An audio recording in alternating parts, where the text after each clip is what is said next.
Bonjour Anna Moukanas. Bonjour Thibault. Vous êtes managing partner et dirigeant du cabinet Oliver Wyman France. Et l'une des particularités de vos interventions auprès des clients, c'est que vous les aidez à définir leur stratégie en fonction de 30 méga trends, des méga tendances à 10-15 ans que vous avez identifiées et que vous suivez. Alors justement, comment est-ce que la crise a chamboulé ces grandes tendances qui concernent aussi bien l'organisation que l'innovation, que la technologie, etc. Alors vous avez tout à fait raison Thibault. Dans un monde comme aujourd'hui où l'incertitude est la seule constante, nous prônons une approche qui vise à regarder très loin pour agir très près. Ces grandes tendances mondiales existaient avant la crise et la crise ne les a pas fait disparaître. Et en même temps, les entreprises étaient déjà très en décalage par rapport à ces tendances. En quelque sorte, leur horloge interne tournait beaucoup plus lentement que l'horloge externe de ces tendances, notamment autour de l'accélération digitale, mais aussi sur la montée en puissance de la data, sur l'évolution des tendances des consommateurs autour de l'économie de l'usage, de l'économie du partage. Toutes ces tendances étaient là et les entreprises étaient en quelque sorte en rattrapage. La crise a fait deux choses.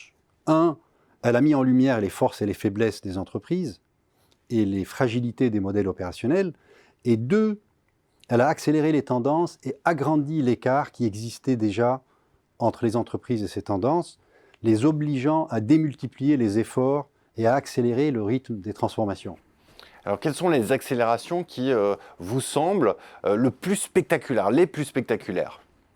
Alors, par exemple, et même si après chaque crise, il y a un certain retour à une certaine forme de normalité, on comprend bien, vous et moi, qu'il n'y aura pas de retour à la situation d'avant-crise en ce qui concerne les voyages d'affaires, en ce qui concerne le modèle du travail, ou encore comment le consommateur fait ses courses et son rapport avec l'hygiène, la santé et beaucoup d'autres facteurs.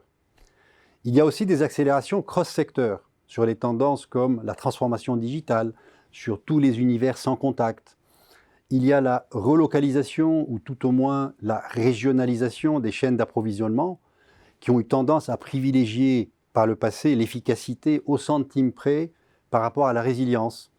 Il y a aussi l'accélération de l'innovation pour construire des écosystèmes qui sont plus vertueux et plus respectueux de l'environnement, autour de l'économie circulaire par exemple. Alors pourquoi est-ce qu'il est aussi essentiel pour les entreprises de suivre ces grandes tendances et donc plus particulièrement dans ce contexte, les grandes inflexions nées de la crise? Alors tout simplement parce que qui dit accélération des tendances, dit accélération du rythme de transformation au sein des entreprises. Mais aussi qui dit accélération, dit opportunité. Comme le disait Winston Churchill, « Never waste a good crisis ». Il ne faut jamais gâcher une bonne crise. Tout à fait. Et dans cette optique, nous avons identifié une centaine de ces opportunités.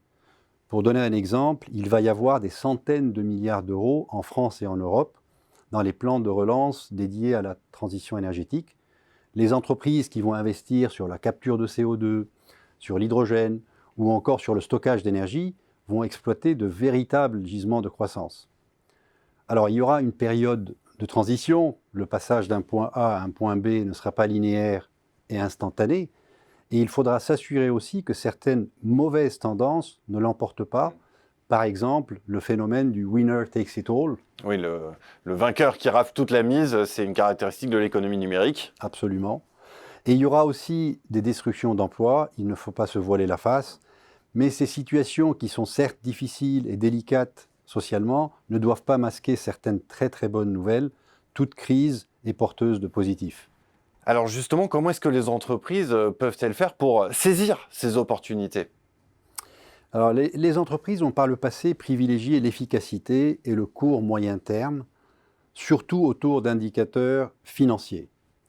La pandémie a révélé les forces et les faiblesses de ce modèle. Il faut bâtir sur cette efficacité, surtout ne pas jeter le bébé avec l'eau du bain, et construire autour de la résilience. Alors ça veut dire quoi? Ça veut dire redéfinir, réaffirmer sa raison d'être. Ça veut dire la partager en interne et en externe pour créer de l'engagement. Ça veut dire aussi simplifier les processus, les modes de fonctionnement, éliminer toutes les bureaucraties à l'intérieur des entreprises, aussi bien sur le modèle opérationnel que sur l'impact sociétal et environnemental. En réalité, le Covid a accéléré la prise de conscience des entreprises sur le rôle à jouer dans la société, qui est essentiel. Elle a révélé des entreprises, en fait, dont les activités ont joué un rôle social très très important. On se souvient de ces entreprises de cosmétiques et de luxe qui ont fabriqué du gel et des masques pendant la crise. On se souvient aussi de cette coalition d'entreprises industrielles qui a fabriqué des respirateurs. Tout cela sont d'excellents exemples d'écosystèmes qui ont très bien fonctionné pendant cette crise et qui doivent continuer à fonctionner en écosystème après la crise. Parce que pour réussir, il faudra vraiment apprendre à travailler ensemble. On ne peut pas faire tout soi-même.